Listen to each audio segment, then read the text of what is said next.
കേരളത്തിൽ കഴിഞ്ഞ കുറേ നാളുകളായി നിങ്ങൾ ശ്രദ്ധിച്ചു നോക്കിയിട്ടുണ്ടെങ്കിൽ വളരെ വിചിത്രമായിട്ടുള്ള ചില കൂട്ടുകെട്ടുകൾ കാണാം. ആ കൂട്ടുകെട്ടുകളിൽ ഏറ്റവും വിചിത്രമായിട്ടുള്ളത് ഒരുപക്ഷെ നമുക്ക് പരസ്പരം നമ്മൾ നേരിട്ട് നോക്കുമ്പോൾ വളരെ വൈരികളാണ് എന്ന് തോന്നുന്ന രണ്ട് മീഡിയ ഹൗസസ് ആണ്. ഒന്ന് മറുനാടനും അതുപോലെ തന്നെ രണ്ടാമത്തത് മീഡിയ വണ്ണും. പക്ഷേ ഈ രണ്ടുപേരും ഒരുപോലെ തന്നെ എങ്ങനെയാണ് സതീശ ഭക്തരായി തീരുന്നതും സതീശ മേനോൻ ഭജൻസിലെ മെമ്പേഴ്സായി തീരുന്നതും എന്നുള്ളതാണ് നമ്മുടെ വീഡിയോ ഒന്ന് ചർച്ച ചെയ്യുന്നത്. അതിൻ്റെ ചില വിചിത്രമായിട്ടുള്ള രീതികൾ കാണാം. അപ്പം തന്നെ അതിൻ്റെ കൃത്യമായി നിങ്ങൾ സസൂക്ഷ്മം നിരീക്ഷിച്ചാൽ നിങ്ങൾക്കതിൻ്റെ ഒരേപോലെയുള്ള ലക്ഷ്യങ്ങളുമൊക്കെ തന്നെ നമുക്ക് കണ്ടെത്താൻ കഴിയും.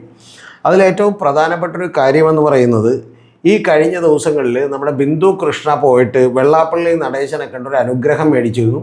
കൂടാതെ നമുക്കറിയാം തുഷാർ വെള്ളാപ്പള്ളി അദ്ദേഹത്തിൻ്റെ ജന്മദിനത്തിൽ അദ്ദേഹത്തെ കണ്ട് അനുമോദനം അറിയിച്ചിരുന്നു. കൂടാതെ ആത്മസുഹൃത്താണ് എന്നൊക്കെ അദ്ദേഹം പല വാചകങ്ങളുമൊക്കെ തന്നെ പറഞ്ഞിരുന്നു. ആത്മസുഹൃത്താണെന്ന് പറഞ്ഞത് സതീശനെ കുറിച്ചല്ല, സതീശനുമായി പണ്ടേ മുതലേ പരിചയമുണ്ട്. അപ്പം ഞാൻ ഗൾഫിലായിരുന്നു, അതുകൊണ്ട് സത്യപ്രതിജ്ഞാ ചടങ്ങിന് എത്താൻ പറ്റില്ല, അത് പറയാനും കൂടാതെ അദ്ദേഹത്തെ ഒന്ന് കണ്ട് അനുമോദിക്കാനും വേണ്ടിയിട്ടാണ് കയറിയത് എന്നുള്ളതാണ് പറഞ്ഞത്. പക്ഷെ അതുകൂടാതെ വെള്ളാപ്പള്ളി നടേശൻ്റെ മകനായിട്ടുള്ള തുഷാർ വെള്ളാപ്പള്ളി, അദ്ദേഹം NDAയുടെ ചെയർമാൻ കൂടിയാണ്. അതായത് BJP നയിക്കുന്ന സംഘടനയായിട്ടുള്ള BJPയുടെ സംഘടന NDAയുടെ ചെയർമാൻ കൂടിയാണ് കേരളത്തിലെ. അപ്പോൾ അദ്ദേഹത്തിൻ്റെ ഭാര്യ പിതാവിൻ്റെ അടുത്ത് അവിടേക്ക് നമ്മുടെ രമേശ് ചെന്നിത്തല ചെന്നിരുന്നു. ചെന്നതിന് ശേഷം തുഷാർ വെള്ളാപ്പള്ളിയൊക്കെ കണ്ടു, സംസാരിച്ചു. അപ്പോൾ അന്നേരവും പറഞ്ഞത് എൻ്റെ ആത്മസുഹൃത്താണെന്നോ ആത്മജ്യേഷ്ഠനാണെന്നോ ഒക്കെ തന്നെയുള്ള ഡയലോഗും ഒക്കെ തന്നെ ഇദ്ദേഹം പറഞ്ഞിരുന്നു. അപ്പോൾ ഈ രണ്ട് സംഭവങ്ങളും എങ്ങനെയെങ്കിലും നമുക്ക് ഒതുക്കി വെക്കാം മാധ്യമങ്ങൾക്ക് എന്ന് വിചാരിച്ചുകൊണ്ട് മാധ്യമങ്ങളൊക്കെ തന്നെ ഒതുക്കി വെക്കുകയായിരുന്നു. കാരണം എന്താണെന്ന് വെച്ചിട്ടുണ്ടെങ്കിൽ പിണറായി വിജയൻ SNDPയുടെ ഒരു വലിയ പരിപാടിയിൽ ചെന്ന് ഷോൾ ഇട്ടുമ്പോൾ മാത്രമേ ഇത് പ്രശ്നമുള്ളൂ. പിന്നെ അതുകൂടാതെ വെള്ളാപ്പള്ളി നടേശൻ ഇവിടെ എറണാകുളത്ത് വെച്ചൊരു പരിപാടിയിൽ പങ്കെടുത്തപ്പോഴും ഹൈബി ഈഡനും അതുപോലെ കെ ബാബുവും ഒക്കെ അതിൽ പങ്കെടുത്തിരുന്നു. പക്ഷെ അതൊന്നും വിഷയമാക്കിയില്ല. പകരം VN വാസവൻ പങ്കെടുത്തതിന് ആളുകൾ വലിയ രീതിയിലൊക്കെ ചോദ്യം ചെയ്തിരുന്നു. കോൺഗ്രസിന് എന്തുമാകാം, കാരണം നമുക്ക് ഇവരെ മാത്രം നന്നാക്കിയാൽ മതിയല്ലോ എന്നുള്ളതാണ് മീഡിയ വണ്ണിൻ്റെയും മറുനാടൻ ഷാജിൻ്റെയൊക്കെ ഉദ്ദേശം. അതുകൊണ്ട് അവരാരും തന്നെ എന്തുകൊണ്ടാണ് ഹൈബി ഈഡൻ പങ്കെടുത്തത്, ഹൈബി ഈഡൻ എന്താണ് എതിർത്ത് പറയാത്തത്, എന്തുകൊണ്ടാണ് വെള്ളാപ്പള്ളി നടേശനെ ആദരിക്കുന്ന ഒരു ചടങ്ങിൽ കെ ബാബു പങ്കെടുത്തത്, കെ ബാബു കോൺഗ്രസ്സുകാരനല്ലേ എന്നുള്ള ചോദ്യമൊന്നും ഉയർത്തിയില്ല. കാരണം അത്തരം ചോദ്യങ്ങളൊന്നും ആവശ്യമില്ലല്ലോ. കാരണം നമുക്കാകെ CPM മാത്രം നന്നാക്കിയാൽ മതി, CPM മാത്രം നോക്കിയാൽ മതി.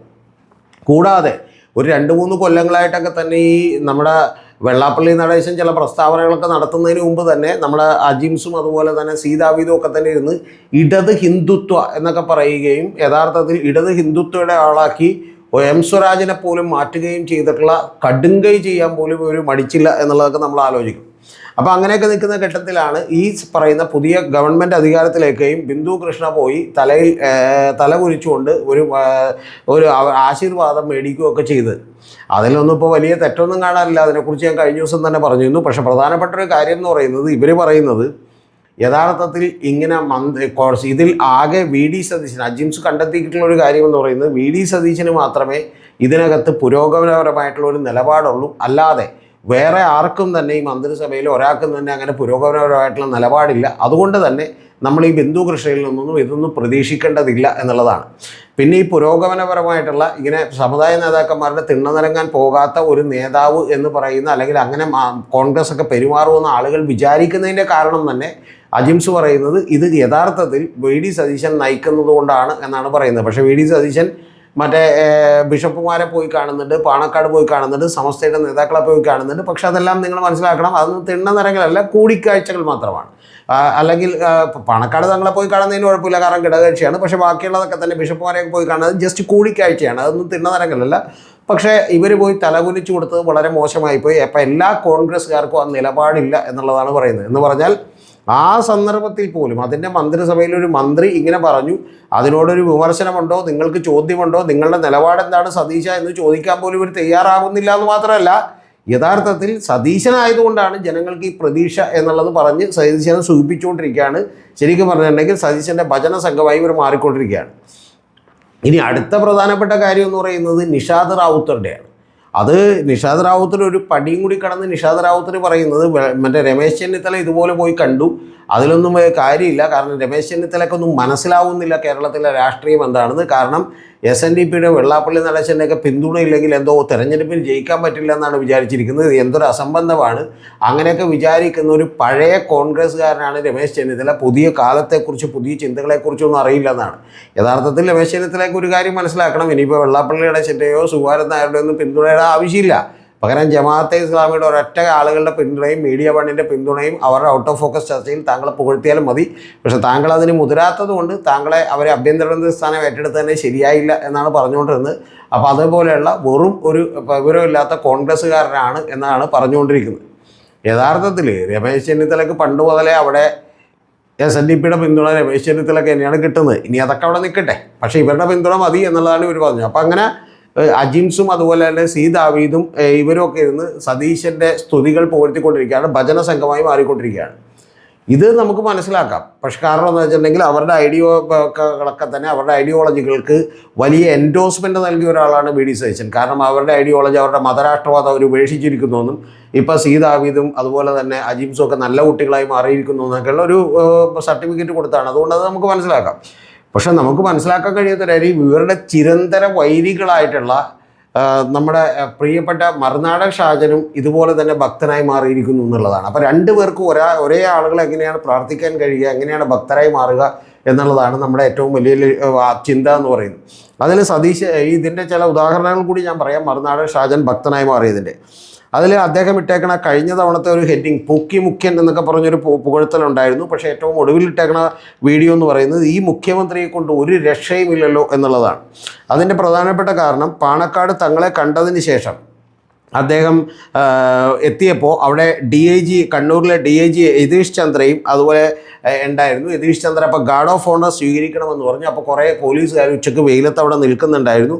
അപ്പോൾ വെയിലത്ത് നിൽക്കുമ്പോൾ ഉടനെ തന്നെ ഈ VD സതീശൻ പറയുന്ന വീഡിയോ കട്ട് ചെയ്തെടുത്തിട്ടുണ്ട്. അത് പിന്നെ ബോധപൂർവ്വമായിരിക്കില്ലല്ലോ, അറിയാതെ എടുത്തായിരിക്കും നമുക്ക് പ്രതീക്ഷിക്കാം. നിങ്ങൾക്ക് മനസ്സിലായല്ലോ അല്ലേ?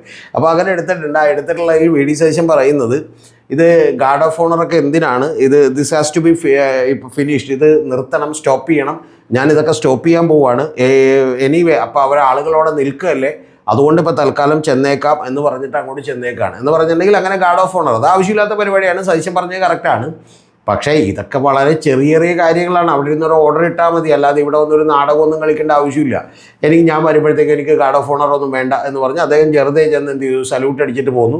ഈ ഗാർഡ് ഓഫ് ഓണറൊക്കെ ശരിയാണ്, ഒരു മോശപ്പെട്ട പരിപാടിയാണ്. SP മാർ വരുമ്പോൾ DIGമാർ വരുമ്പോൾ DGPമാരൊക്കെ വരുമ്പോൾ ഗാർഡ് ഓഫ് ഓണർ സ്വീകരിക്കാൻ കുറേ പേരെ വെയിലത്ത് നിർത്തുന്നു, എന്നിട്ട് അവരുടെ വസ്ത്രമൊക്കെ പരിശോധിക്കുന്നു. അതിനുശേഷം അതിലെന്തെങ്കിലും മിസ്റ്റേക്ക് പറ്റിയിട്ടുണ്ടെങ്കിൽ അവർക്ക് എന്ത് ചെയ്യുന്നു, അവർക്ക് ശിക്ഷ കൊടുക്കുന്നു എന്നൊക്കെ പറയുന്ന അസംബന്ധമായിട്ടുള്ള നാടകങ്ങളാണ്. അതിൻ്റെ ഒന്നും ആവശ്യമില്ല. പക്ഷെ അത് VD സതീശന് വേണ്ട, ഞാനത് നിർത്തലാക്കുന്നു എന്ന് പറഞ്ഞത് വളരെ ബോധപൂർവമായിട്ടൊരു റീലായിട്ട് എടുത്തു എന്നുള്ളത് നിങ്ങൾ പ്രത്യേകം ശ്രദ്ധിക്കണം.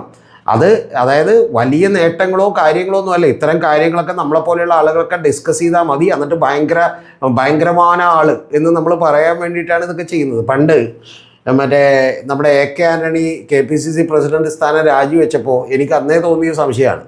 കാരണം KPCC പ്രസിഡന്റ് സ്ഥാനം രാജിവെച്ചിട്ട് KPCC പ്രസിഡന്റിൻ്റെ കാർ അദ്ദേഹം ഉപേക്ഷിച്ചിട്ട് പുറത്ത് നിന്ന് അദ്ദേഹം ഒരു ഓട്ടോറിക്ഷ വിളിക്കുകയാണ്. പക്ഷെ പുറത്ത് നിന്ന് ഈ ഓട്ടോറിക്ഷ വിളിക്കുന്നതും ഓട്ടോറിക്ഷയിൽ അദ്ദേഹം പോകുന്നതൊക്കെ ലാളിത്യത്തിൻ്റെ പ്രതീകമായിട്ടൊക്കെ നമുക്ക് കണക്കൂട്ടാം. പക്ഷെ പ്രധാനപ്പെട്ടൊരു ചോദ്യം, ഇതെല്ലാം എങ്ങനെ മനോരമ പത്രത്തിൽ ഫ്രണ്ട് പേജിൽ വന്നു എന്നുള്ളതാണ് നമ്മൾ ചിന്തിക്കേണ്ടത്. അപ്പോൾ യഥാർത്ഥത്തിൽ അതിന് പോകുന്നതിന് മുമ്പ് തന്നെ പുള്ളിയുടെ PA അവിടെയുള്ള എല്ലാ പത്രക്കാരെയും മാധ്യമങ്ങളെയൊക്കെ വിളിച്ചു പറഞ്ഞ്, അന്ന് ഇതുപോലെ സാറ്റലൈറ്റ് ചാനലുകളില്ല അധികം, അപ്പോൾ അതുകൊണ്ട് വിളിച്ചു പറഞ്ഞ് അവരൊക്കെ വന്നവരെ പുള്ളി വെയിറ്റ് ചെയ്ത് നിന്നു. ഏതാണ്ട് 1/4 മണിക്കൂർ വെയിറ്റ് ചെയ്ത് നിന്നിട്ട് 1 മണിക്കൂറോളം വെയിറ്റ് ചെയ്ത് നിന്നിട്ട് അതിനുശേഷം ഇവരൊക്കെ വന്നു എന്ന് ഉറപ്പുവരുത്തിയപ്പോഴാണ് ഒരു ഓട്ടോറിക്ഷക്കാരൻ വിളിച്ചിട്ടുണ്ടെന്ന് പുള്ളി അതിൽ കയറുന്ന ദൃശ്യം, ഇങ്ങനെ സൈഡിൽ കയറുന്ന ദൃശ്യം കൊടുത്തത്. എന്ന് പറഞ്ഞാൽ പുള്ളി ഇന്ന് രാജിവെച്ചു, പിന്നെ ഇന്ന് മുതൽ പുള്ളി കാറ് ഇത് ഉപേക്ഷിച്ചു.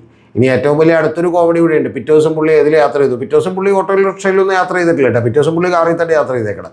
അപ്പോൾ ഇതുപോലെയുള്ള ചില വെച്ചുകെട്ടുകൾ, കളികളൊക്കെ ഇവിടെ നടന്നുകൊണ്ടിരിക്കുകയാണ്. എന്നിട്ട് യഥാർത്ഥത്തിൽ ഇതും പറഞ്ഞ് എന്ത് ചെയ്തുകൊണ്ടിരിക്കുകയാണ്, വീഡിയോ ചെയ്തുകൊണ്ടിരിക്കുകയാണ് നമ്മുടെ പ്രിയപ്പെട്ട ഷാജനൊക്കെ. പാവം ഷാജൻ വേറെ വഴിയൊന്നും ഇല്ലാത്തത് കൊണ്ട് ആകെ പെട്ടും പോയി എന്നുള്ളതാണ്. ഷാജൻ തന്നെ ഇന്നിപ്പോൾ ഒരു വീഡിയോ ചെയ്തിട്ടുണ്ട്. അതിൽ ഷാജൻ പറയുന്നുണ്ട്, ഞാനൊരു ഭക്തനാണ്, VD സതീശൻ ഭക്തനാണെന്ന് പറയുന്നുണ്ട്.